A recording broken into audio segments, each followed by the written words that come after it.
and share my screen.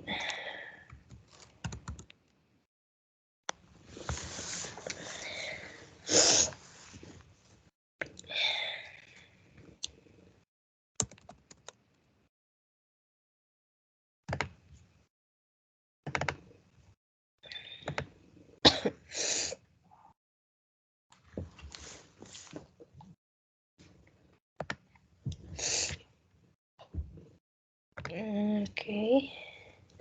I'm so sorry if you can hear my kitty. and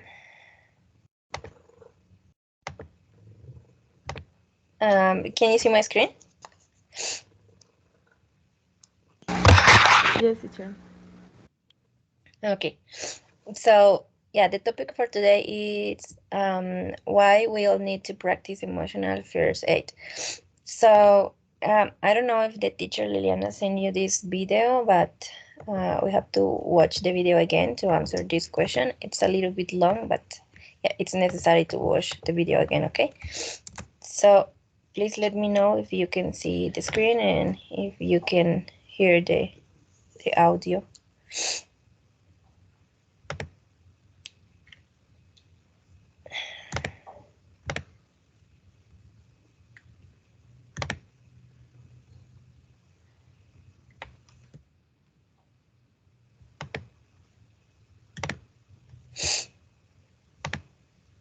Oh my god.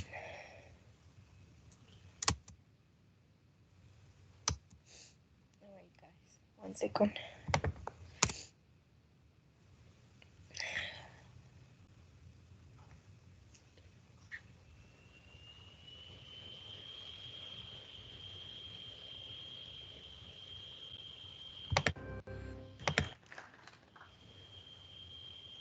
I grew up with my identical twin, who was an incredibly loving brother. Now, one thing about being a twin is it makes you an expert at spotting favoritism. If his cookie was even slightly bigger than my cookie, I had questions. And clearly, I wasn't starving. When I became a psychologist, I began to notice favoritism of a different kind. And that is how much more we value the body than we do the mind. I spent 9 years at university earning my doctorate in psychology, and I can't tell you how many people look at my business card and say, "Oh, a psychologist, so not a real doctor." As if it should say that on my card.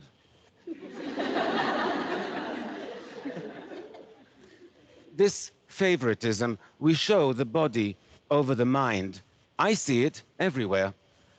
I recently was at a friend's house and their 5-year-old was getting ready for bed. He was standing on a stool by the sink, brushing his teeth, when he slipped and scratched his leg on the stool when he fell. He cried for a minute, but then he got back up, got back on the stool, and reached out for a box of Band-Aids to put one on his cut. Now, this kid could barely tie his shoelaces, but he knew you have to cover a cut so it doesn't become infected, and you have to care for your teeth by brushing twice a day. We all know how to maintain our physical health and how to practice dental hygiene, right? We know it since we were 5 years old. But what do we know about maintaining our psychological health? Well, nothing. What do we teach our children about emotional hygiene? Nothing.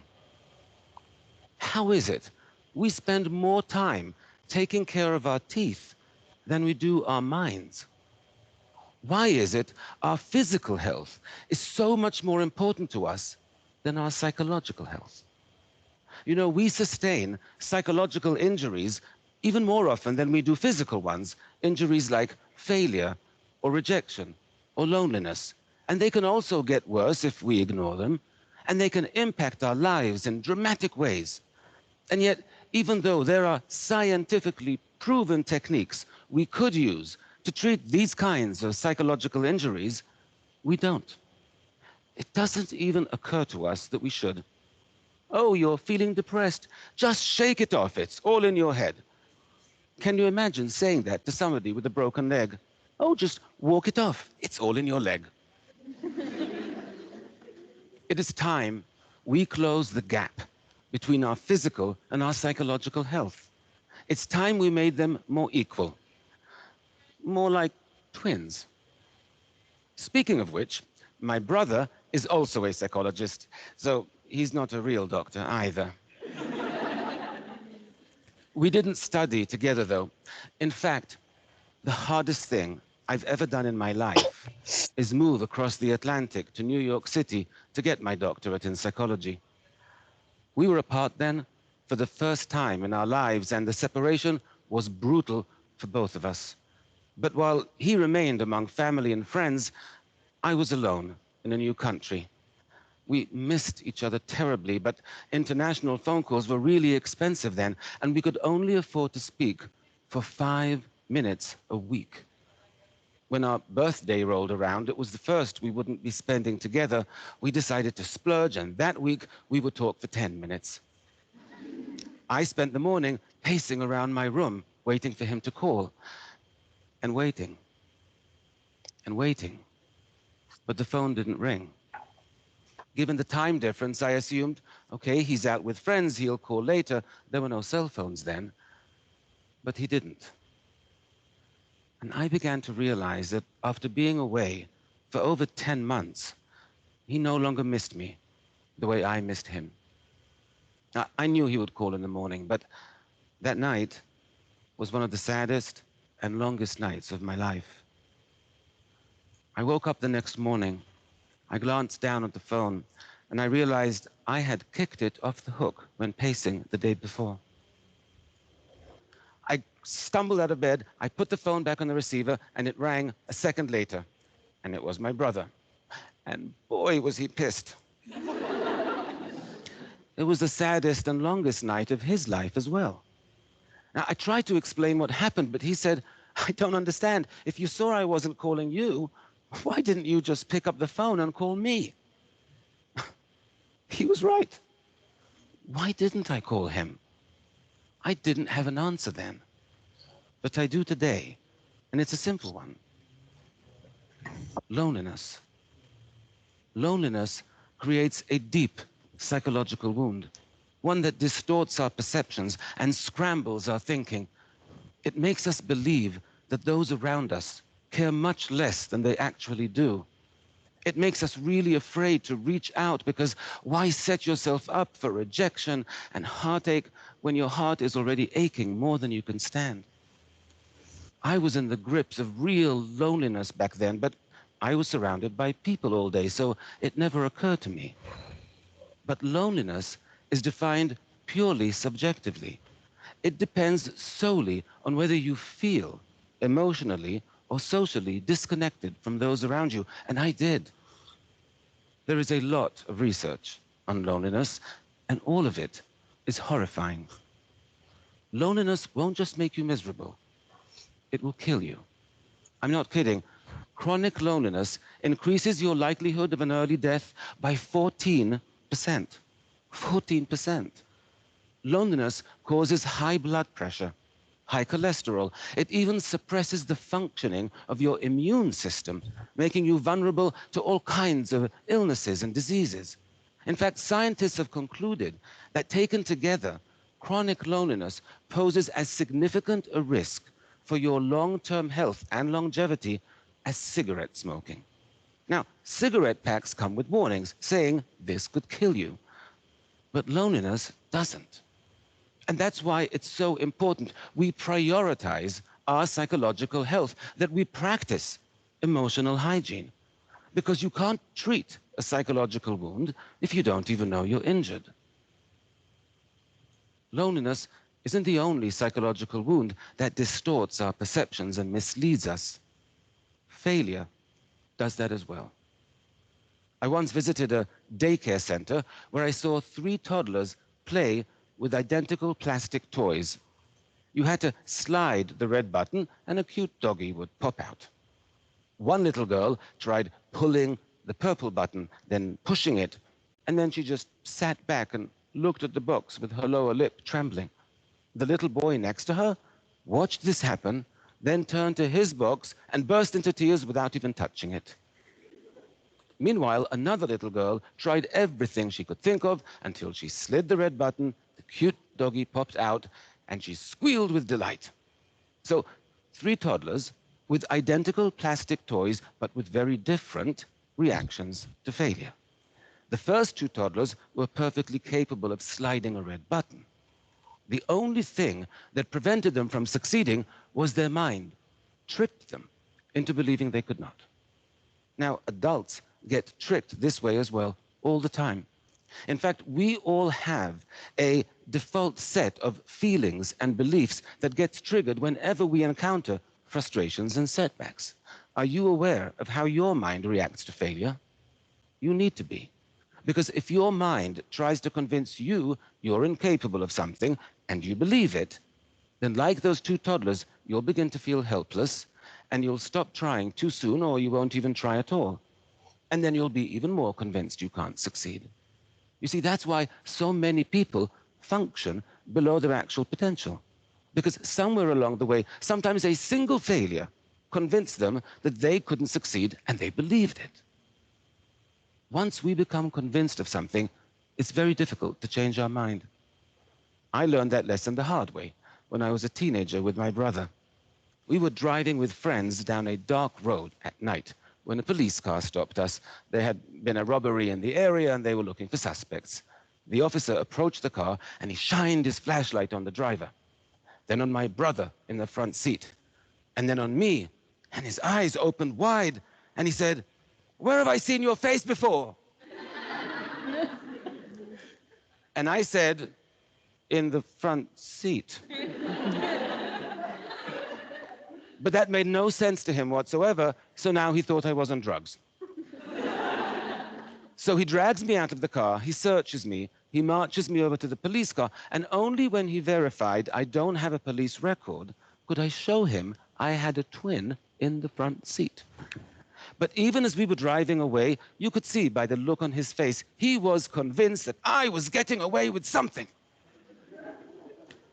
Our mind is hard to change once we become convinced. So it might be very natural to feel demoralized and defeated after you fail, but you cannot allow yourself to become convinced you can't succeed. You have to fight feelings of helplessness. You have to gain control over the situation. And you have to break this kind of negative cycle before it begins. Our minds and our feelings, they're not the trustworthy friends we thought they were. They're more like a really moody friend who can be totally supportive one minute and really unpleasant the next. I once worked with this woman who, after 20 years of marriage and an extremely ugly divorce, was finally ready for her first date. She had met this guy online, and he seemed nice, and he seemed successful, and most importantly, he seemed really into her. So she was very excited. She bought a new dress, and they met at an upscale New York City bar for a drink. 10 minutes into the date, the man stands up and says, "I'm not interested," and walks out. Rejection is extremely painful. The woman was so hurt she couldn't move. All she could do was call a friend. And here's what the friend said: "Well, what do you expect? You have big hips, you have nothing interesting to say. Why would a handsome, successful man like that ever go out with a loser like you?" Shocking, right? That a friend can be so cruel. But it would be much less shocking if I told you it wasn't the friend who said that. It's what the woman said to herself. And that's something we all do, especially after a rejection. We all start thinking of all our faults and all our shortcomings, what we wish we were, what we wish we weren't. We call ourselves names, maybe not as harshly, but we all do it. And it's interesting that we do, because our self-esteem is already hurting. Why would we want to go and damage it even further? Right? We wouldn't make a physical injury worse on purpose. You wouldn't get a cut on your arm and decide, "Oh, I know, I'm going to take a knife and see how much deeper I can make it." But we do that with psychological injuries all the time. Why? Because of poor emotional hygiene. Because we don't prioritize our psychological health. We know from dozens of studies that when your self esteem is lower, you are more vulnerable to stress and to anxiety, that failures and rejections hurt more, and it takes longer to recover from them. So when you get rejected, the first thing you should be doing is to revive your self esteem, not join Fight Club and beat it into a pulp. When you're in emotional pain, treat yourself with the same compassion you would expect from a truly good friend. We have to catch our unhealthy psychological habits and change them. And one of the unhealthiest and most common is called rumination. To ruminate means to chew over. It's when your boss yells at you, or your professor makes you feel stupid in class, or you have a big fight with a friend, and you just can't stop replaying the scene in your head for days, sometimes for weeks on end. Now, ruminating about upsetting events in this way can easily become a habit, and it's a very costly one. Because by spending so much time focused on upsetting and negative thoughts, you are actually putting yourself at significant risk for developing clinical depression, alcoholism, eating disorders, and even cardiovascular disease. The problem is, the urge to ruminate can feel really strong and really important, so it's a difficult habit to stop. I know this for a fact, because a little over a year ago, I developed the habit myself. You see, my twin brother was diagnosed with stage 3 non-Hodgkin's lymphoma. His cancer was extremely aggressive. He had visible tumors all over his body.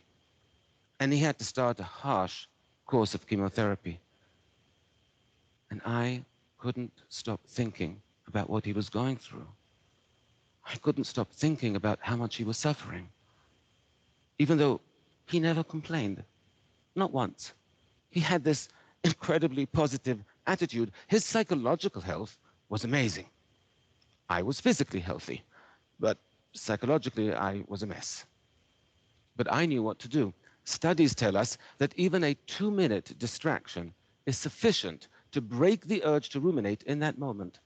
And so each time I had a worrying, upsetting, negative thought, I forced myself to concentrate on something else until the urge passed. And within 1 week, my whole outlook changed and became more positive and more hopeful. 9 weeks after he started chemotherapy, my brother had a CAT scan, and I was by his side when he got the results.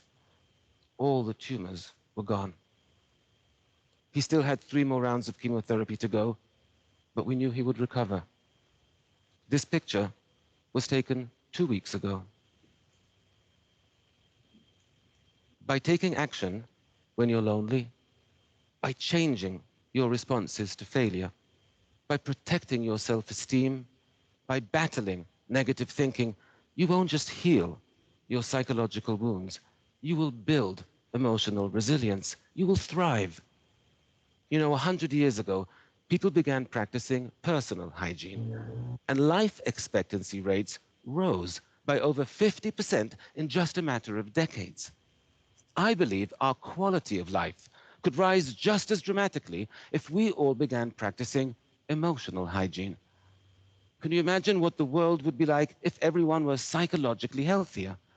If there were less loneliness and less depression? If people knew how to overcome failure? If they felt better about themselves and more empowered? If they were happier and more fulfilled? I can, because that's the world I want to live in. And that's the world my brother wants to live in as well. And if you just become informed and change a few simple habits, well, that's the world we can all live in. Thank you very much. Okay, guys. So let's start with the first question. I'm so sorry for my voice, but I'm a little bit sick. So, the first question say, what's Dr. Winch point about favorite teams? Do you remember? He mentioned something about that in the video.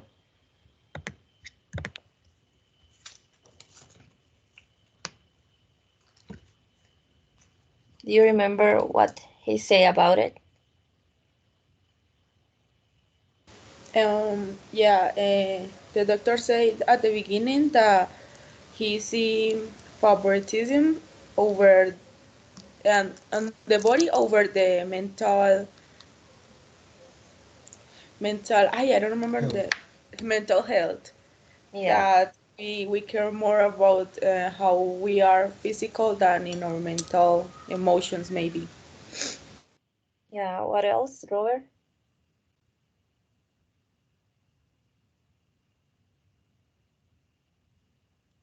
I don't remember very well what he said, but yeah, how said my parents, and he was speaking about the health care and the importance of the physical and the good health. Yeah, he mentioned that at the beginning he mentioned that he lived with his twin, and sometimes like he detect like favorite teams. But yeah, he mentioned also that when he grew up, he began to realize that for people was more important body than mind. Do you think that this is true?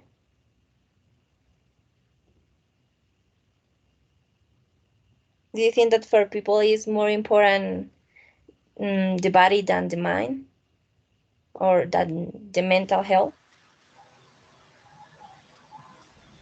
About I think he said, it's all about both of them. I mean, mental and physical. It's so important because if you are very well with your mental health, but you have destroyed your body with your, with fat and so on. I mean, overweight. It's a problem. And the opposite also. If you have a good physical body, or if you are in good shape and you are destroyed inside, I mean, about your feelings, about your psychological part, it's also dangerous. So it's, I don't know what is the word for equilibrio. It means something that, let me see that. I forgot some words now. It's balance. Yeah, you need to get a balance to stay good with you. I mean, it's not only you; it's with your environment also. But it is necessary that you use your physical uh, good instance and your mental also. Both of them has have this importance. Okay, thank you. What do you think, lady?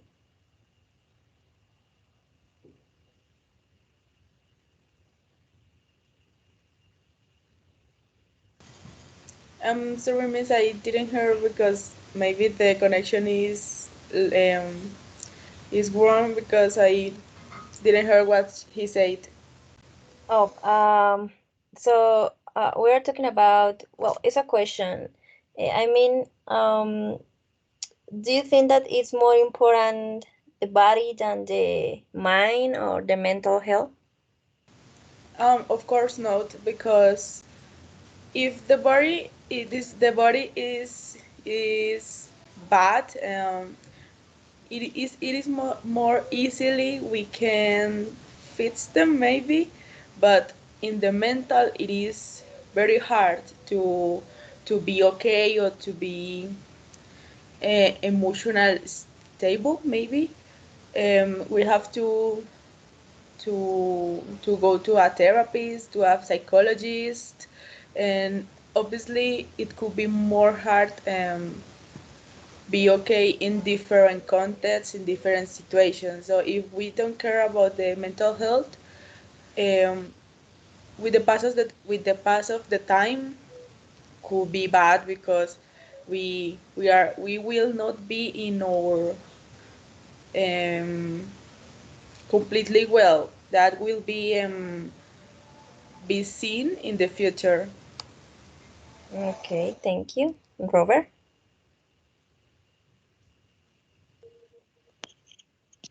the same question. Yeah, the same question. Okay. I think that both are very important for us because when you feel okay with your body, you are going to be very okay with your mind.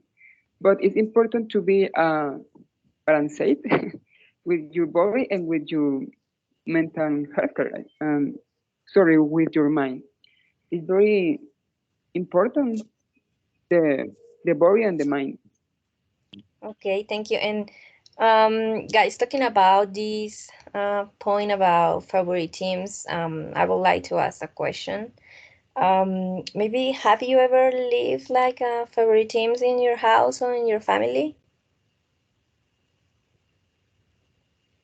I mean, it's more common if maybe you have brothers or Yeah, yeah. In my case, with my old sister, because oh, he every time he invite me to do something, oh, really? I yeah, I have two younger, I don't remember, hermanos. Me escapa la palabra. Sisters. Uh-huh. Yeah, yeah. But I feel very okay with my old sister because he's very happy. It's fun to be with him, and he every time You invite are me the to do. youngest, or What? are you the youngest, or No, I'm not. I am the el antepenúltimo. oh, okay. And what about lady? I think that I have seen this in my house too with my parents, that if you say that uh, you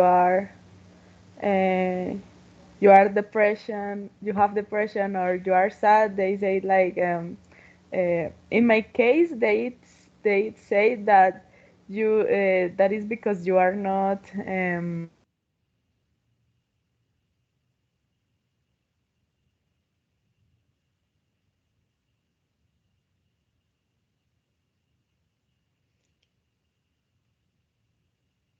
Okay, I think the connection. I don't know who is the other person. Jose, sorry, I don't remember your name because I can see your name on the screen. No, my name is so complicated. I mean, so hard to pronounce it. Oh, It's okay. Uh, well, I think that in my case, no, because my parents always promote that idea to be equal between my sister and I. We are both.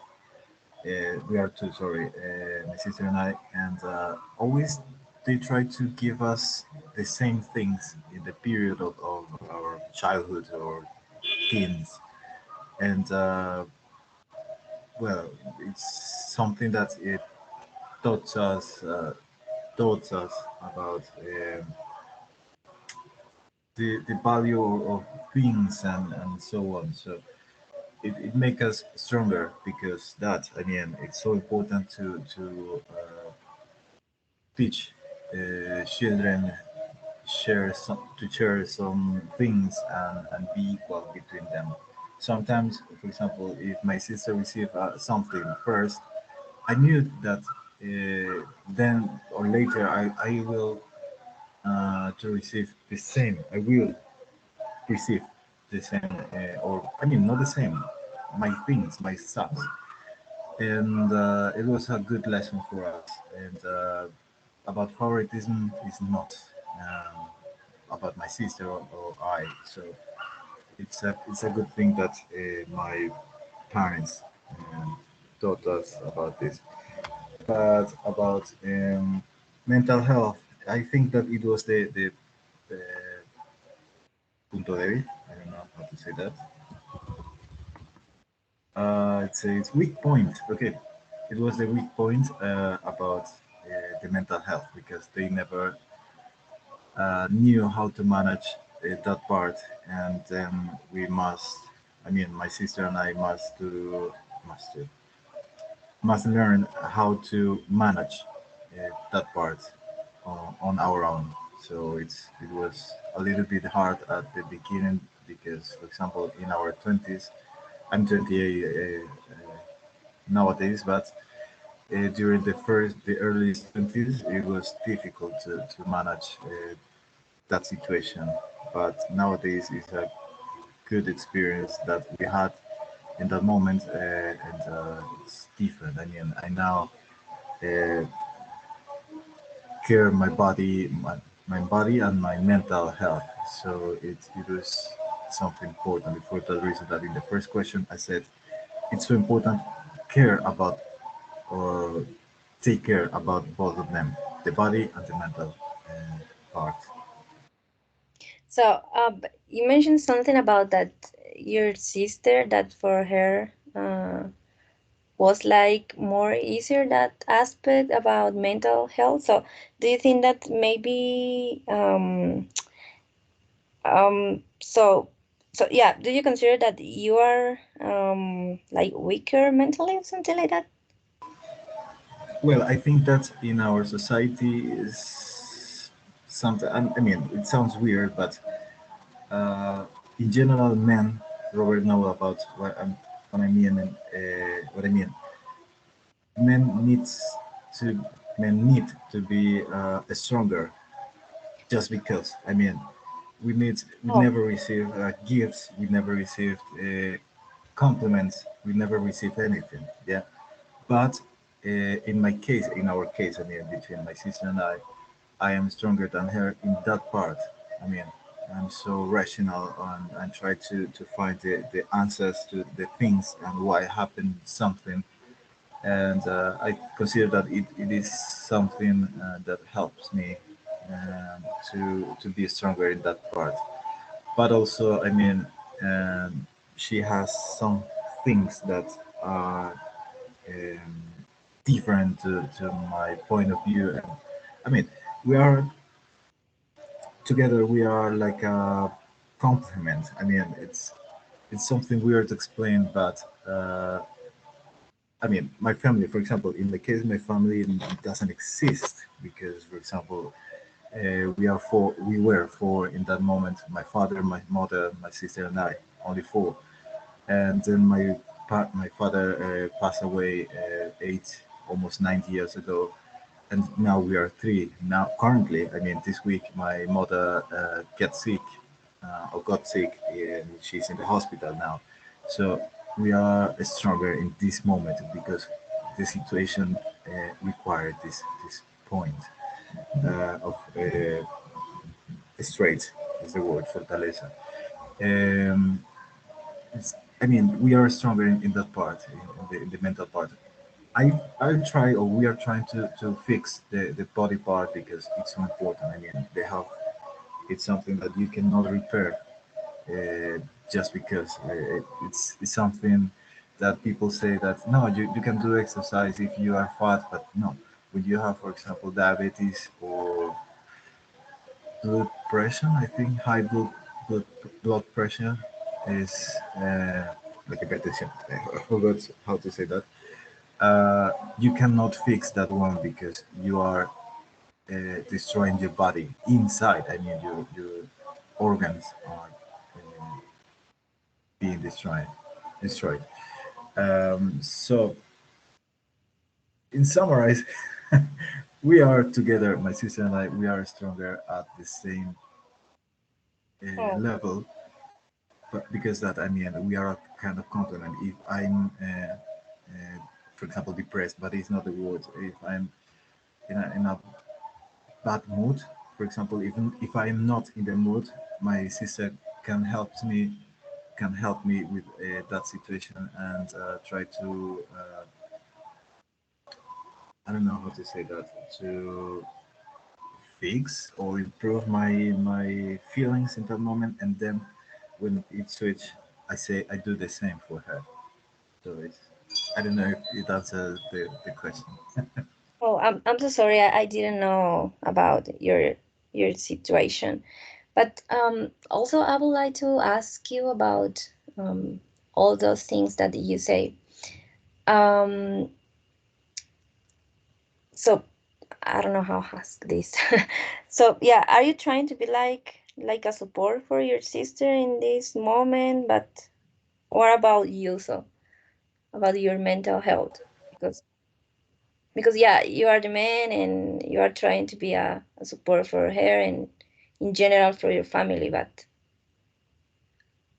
how do you like handle your feelings in this moment? Well, it's something particular because yes, for example, in our situation like men, we must be stronger. But currently, for example, I always try to make love people, and it's something that helps me, and it can help her in that moment. So I give some advices, and I try to do my best to change the situation. Sometimes she fell in this depression that I must give up, go on. And yes, I mean, there are some situations that you must manage differently in the moment, but definitely we try to give our best. And yes, it's Yeah, something weird to explain, but yes. yeah, I can understand your situation because I also lost my mom like 6 years ago, and well, that was so hard for me because I don't have like brothers, so I mean I didn't have like a support. So yeah, I understand that sometimes it's so hard, and even you have to be strong. You have to, Yes, yeah, exactly. You yeah, must do the best when you do that when it happens. So yeah. I'm so sorry. So Dayana, I would like to hear your opinion about this topic about the. Hello, good morning. Good morning. I know I'm sorry, I'm a little bit late because I Oh, it's was okay. the I was participating in the today that we have here in Colombia, the voting thing. I don't know how to call that way, like the democratic process, Yeah. maybe. Yeah, that's why I was late. So you were talking about self esteem, Yeah, but we're talking about a video, but I think that you are late. So, talking but I about don't know what? if you about this video. I don't know if you watch the video. I think Liliana sent you by email. Okay, So, that so he. the class is about the video. So Okay, but yeah, I remember that there was like an exposition about how people feel and like to practice the emotional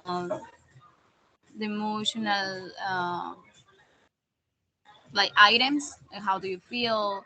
The auto themes. It was something about that, right? yeah, yeah, but I don't know if you remember like what was the point that the doctor say about the favorite teams. Or I don't know if you prefer to do your own opinion about My this. point of view. Yeah, Okay. if maybe Yeah. you don't Sure. remember. Yeah. I can make like a summary about no right about this topic. Okay. Okay. Where do I start? First of all, I would like to say that as a teachers, it's very important to encourage this item because something that maybe we are like putting in one side how the students feel, like to value for who they are, like to care more about them. Because sometimes when we just focus on the I mean on the class, on what I had to do, the topics that I need to teach, the processes and all that, and we forget that they are people, and we don't care to like to know who are they, how they feel. I think that the best way to have it all like this um, integral sorry this functional education process is to have a better connection with the students and the first thing that we had to do is to get to know them. And it is also not in terms of all this the school and all that. It's more like you can do that, and that's very important. Even if you are in your home, in your work, in the place that you are, it's very important to get to know people, because now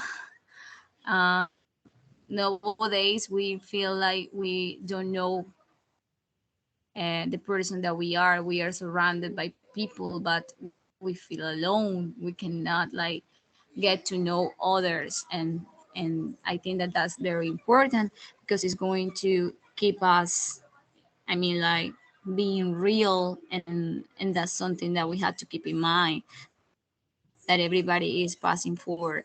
Everybody's living their lives, but we don't know what is going on. And the more that you get to know people, I mean, I'm not talking that you have to be best friends of everybody, but to understand who they are, like to have this I don't know, like this sensitive side to care about others, the more efficiency and the more natural is going to feel the interaction. Like, not just like I'm here to work and that's it, or I'm here to teach and that's it. No, you had to like have that in mind. And in terms of that, the relationship, how they feel, the self-esteem, the things that you are going to perceive, or the things that you are going to help people do, is going to be better. Okay, I heard something that my partner was saying about how I think that it was his sister helped him a lot. That was right. Yeah, it was your sister. Um, I'm not pretty sure, but I think um, I'm not sure it was the sister or the mom. I'm Okay. so confused. Yeah, sorry. But yeah, that's something that, I mean, right now we have little kids, and I mean, I know for sure because I work with them, little kids that are diagnosed with depression, with anxiety, with different kind of mental illness disease. I don't know if they call it like that. Sorry, pardon me if I make a mistake, but I mean, it is unbelievable. They just have 5 years old and they are struggling with depression. A 5-year-old feeling depression, and that like is like a warning for everybody. What is happening right now? We are really connected. We are really living our lives in just like a surface environment that we don't get deep and get to know better. And also I think that something that it gets people together is like what we had before, like these family traditions, and that the people get like, or I'm going to say something that I think that it is like a comparison between how the things were before and how things are now. For example, dinner time. Most of the family reunite in the table to have the dinner, to talk freely about their dates, to like really care. And right now, it is very rare that a whole family reunite in a table to do that. Yeah, They, yeah, it's true. I mean, that's crazy, and that's your family and all. And yeah, and when you ask them, I mean, I'm going to come back with that with the students issue that I told you about, this little kid who is struggling with depression. When you ask him, what do your mommy and your dad do? They are all day working, miss. And my nanny is the one who takes care of me.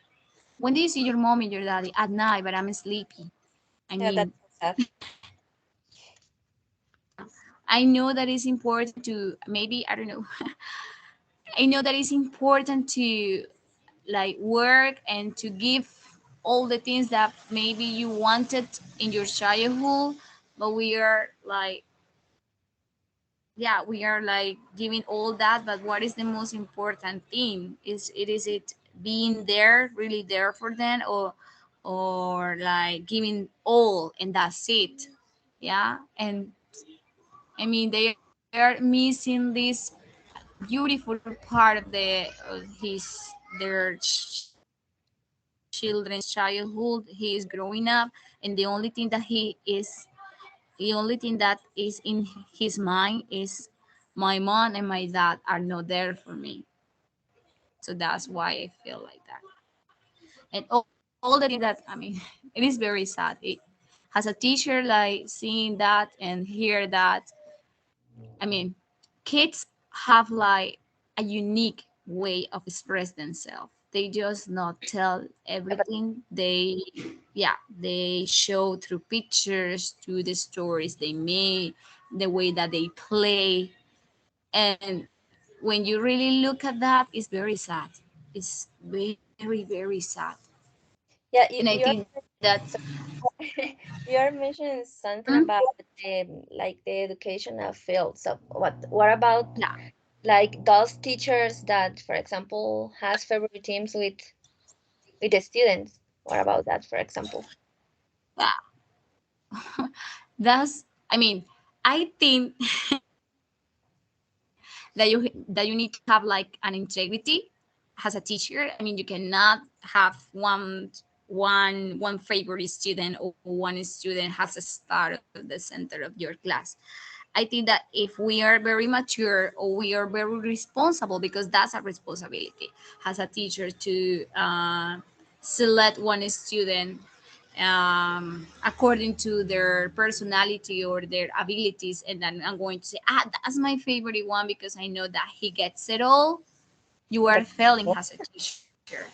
Yeah, yeah, you are failing as a teacher because your work and your, I mean, all is that you need to encourage them to express their abilities, to be better, to yeah, improve.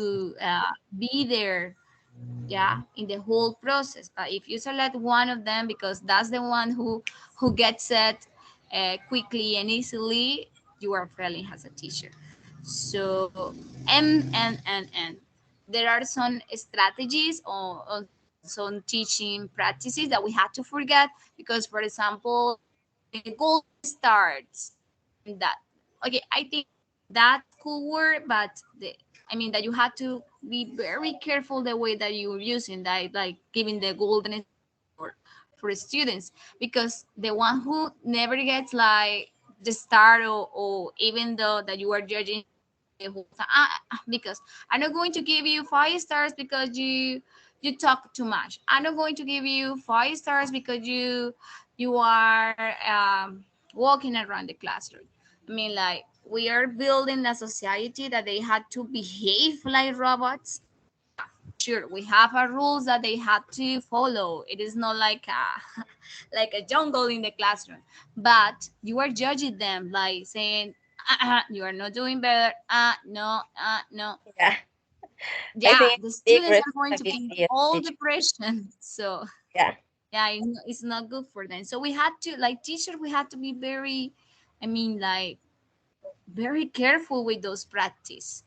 There are good strategies for classrooms management, but if we select one student or if we encourage that negative aspect of the student's character, we are not going to make them be more efficiency. We are going to put them a really high pressure against their shoulders. So we have to be careful with that.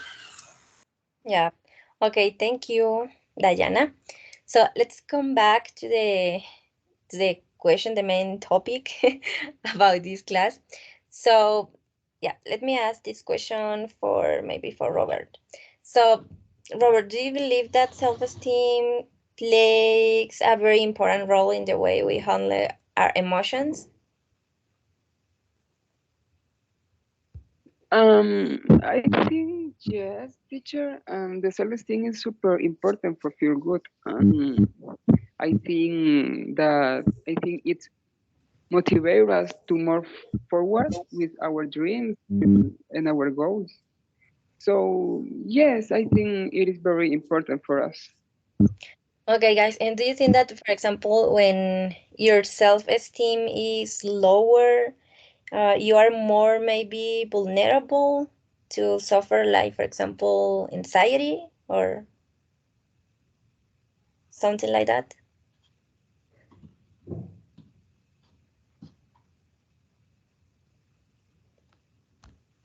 Yes, definitely, definitely, it has this issue that if you, because I mean, it's because some moments you feel not comfortable with yourself. I mean, it's something weird to explain too, but it happens sometimes. It happens, for example, when you, uh, I don't know, for example, wake up a day and you feel like, oh my God, today I'm not looking so handsome in our case or beautiful in your cases, but it's it's a kind of moment.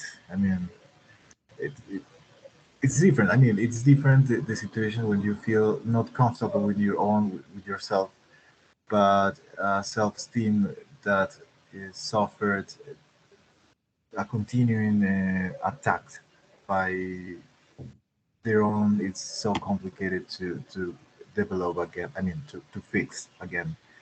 Um, but definitely it plays a very important role in the emotions and how the people feel with their own. And sometimes, for example, in Japan happens something about the the kind of depression because the self-esteem they need to be approved. I think is the word for that. But they need somebody else that tells them how good they are looking at. It's something weird to explain, but definitely it plays an important role. Okay, thank you. What about Lady? Yeah, I think that if someone or have a, or me for example, or anyone have a low self-esteem, it could be more difficult um, recover maybe from different situations and to control over the feelings, have control over the feelings, because we will not if we don't have the enough love esteem, self love, I don't know how to say it, love to myself maybe, we will not able to control the different feelings that we will have in different situations. For example, as Jose said, because a rejection because he is more handsome or she is more beautiful, and we will not know how to do in that situation. So the person that have high self-esteem maybe should say that, oh, okay, I don't care that I will looking for someone else, I don't know. Yeah. But someone that have low self-esteem, it could be very sad, it could be depression, anxiety about herself or himself. There is a lot of factors that could think about that situation.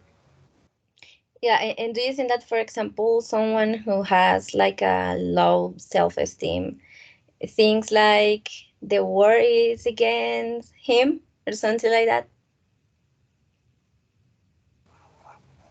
um I didn't hear the last part. It is worried about him. Yeah, I mean, for example, so in my opinion, because I always live like this situation. So sometimes when we have like a low self-esteem, we think like the world is against us. Yeah, we see it as everything is going wrong, everything is bad or something like that. Yeah, if I have Yeah, low that self-esteem, people is against you. yeah, we will say like, oh, everything is going wrong because me, because I Yeah, didn't do this, or because that, I you didn't think say that this. you are the problem. Yeah, yeah, because that is the point of the self-esteem. If you have a high self-esteem, you will see or you will believe that the thing is going wrong because some external factor. But if you have low self-esteem, you think that you are the problem and you have to get better maybe, or that you will not change. Yeah. So, but also, do you think that maybe these problems come from childhood? Yeah, of course, of the care of the parents, maybe. Oh, the majority of these problems could could be origin for this, but among you grow up, different persons or different contexts that you will be living could also affect your self-esteem or your attitude. But when you are child, you Maybe, acquire more of these as the yeah, attitudes maybe. sorry. Yeah, like maybe because you live sometimes like also comparisons or something like that with other people. Yeah, usually with childs that have sisters or brothers, usually the parents always compare they their self because one is more successful in the school, because the other one is more respectful, or the people or the childs that have cousins. Also, there are a lot of comparisons. Yeah, it's true. Oh, what do you think, Dayana?